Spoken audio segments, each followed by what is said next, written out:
Okay, dear Manchester United fans, lovers of football, kindly gather here. We have an interesting topic. A news just come out from Manchester United now that Manchester United have made ground record breaking revenue, 666 million in revenue for Manchester United. That is groundbreaking. That is new for Manchester United. That is massive. A club that has no Champions League football, a club that has no that has to play just one game every week. Yes, a club that ended 15th, but making such amount of money even without Champions League football is a massive statement by Manchester United. It further emphasizes the fact that Manchester United has the money to actually get you players into that team. And this is where I come. This is where I have to drift back and come back to looking at Ruben Amorim and Manchester United. Do you know, as a Manchester United fan, that Manchester United have lost 75 million pounds in sacking coaches? You know, Manchester. I remember that time where they paid Ole Gunnar Solskjaer 10 million. I remember they paid what's his name, Jose Mourinho. I remember they paid him 19 million, 19 point something, almost 20 million. I remember they paid Eric Ten Hag his own money, I think 14 million or so. Yes, I remember that all of these coaches, when you sack them, you pay them huge amount of money and they leave. And now the question is Manchester United going to continue in that trajectory? A lot of people are talking about Ruben Amorim changing his playing style. He has to play this style of football. If this is not working, he has to do this one. Now, listen, maybe you don't know why the board went to actually get Ruben Amorim. Maybe you don't know why. Listen up. Manchester United played every formation you could think of under Eric Ten Hag. That is why Eric Ten Hag actually lost it, because he was listening to everybody. He played the 3-5-2-1. He played the 4-3-3, 4-4-2, 4-2-3-1. He played every form of formation, tried everything with Manchester United players, and it did not just work. And this was the reason why the board has to start looking for a manager with a different ideology, a different philosophy, a different mentality altogether. And they came to Ruben Amorim. Ruben Amorim asked them to wait until the end of the season. They refused. They have to go with you now. And he went to the club. So let me tell you guys, Ruben Amorim was brought to the club because of his play pattern, because of the pattern of football he's playing, because of how effective he was at Sporting Lisbon. That was why they brought Ruben Amorim to the club. So right now, you should understand that we should be seeking more of solution than actually thinking of sacking the coach, because how many coaches are we going to sack? Look at it like a woman who gets married and divorced, get married another man, divorce and marry another man, divorce. Who you go actually talk to get the problem? The problem is not with the coach or not the system. The problem is with Manchester United and the personnel we use to play the system that these coaches. Because if you look at it, we play the three-man midfield with Eric Ten Hag, and still Bruno Fernandes and co were leaving out so many spaces behind them. Yes, we played the three-man defense. We've played every form of the three-man midfield. We've played every form of midfield. It was still the same thing.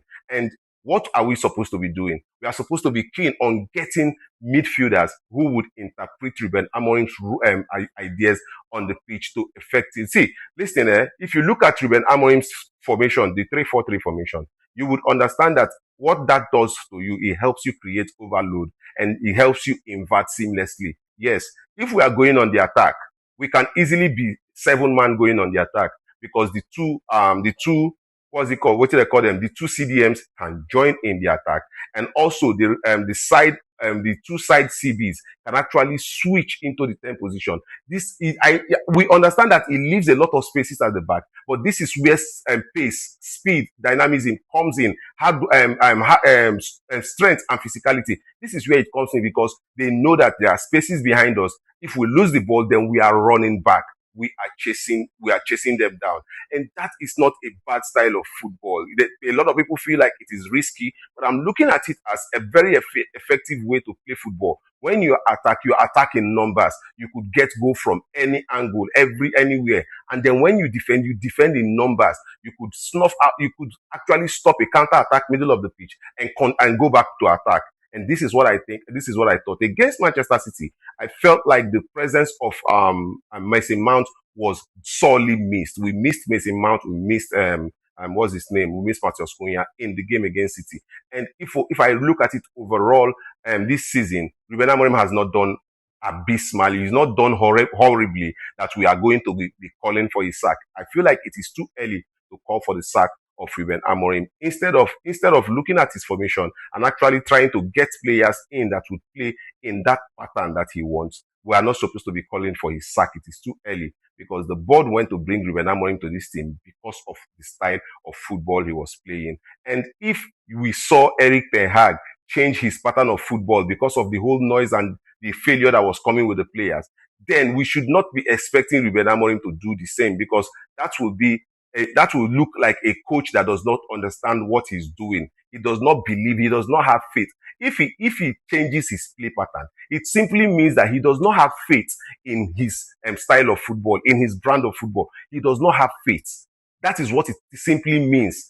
It's just a lot of people are there, change the pattern, change the pattern. It means that the coach is not serious. The coach does not know what he's doing. Because if the players cannot adapt to this pattern, they've not adapted to other patterns since before Ruben Amorim came, then it is not on Ruben Amorim, it's on the players, it's on the board to get in new players. We should be playing without Bruno Fernandes right now. We should be playing without Casemiro right now. This is a known fact.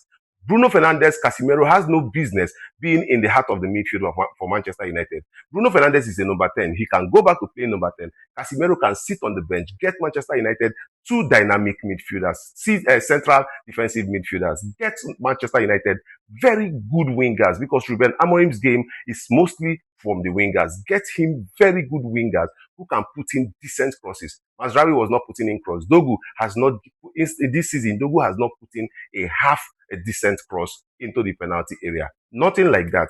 And you cannot blame the manager for all of this. This is the setup he has given, but the players are not capable to even play it. So even if you revert to 4-4-2, 4-3-3 formation, we will still have all of these problems. So the thing is that Manchester United fans have to be patient. They have to give Ruben Amorim time. They have to support the manager. They have to push the board to get in players. And that way, Manchester United can actually start getting results and start looking like a team. Because we look like a team when we have Mason Mount and Matheus Cunha. It actually looks like a team when we have Mason Mount and Matheus Cunha. Without them, we are looking dilapidated. We are not doing anything extraordinary. I hope that Mason Mount and Mason and Matheus Cunha would be ready for the Chelsea game, because it has to be a game where even if you draw, you have to give something at least, even if you draw. So Manchester United fans, I think that there is nothing wrong with Ruben Amorim's system. It is too early to call for his head. We should just give Ruben Amorim time and also force the board to equip him. The board just make new money now. Yes, now, new money. So let us bring money and spend for Manchester United come January. And I'll tell you that your faith on Ruben Amorim will pay off. Thank you, guys. I'll see you again in my next video.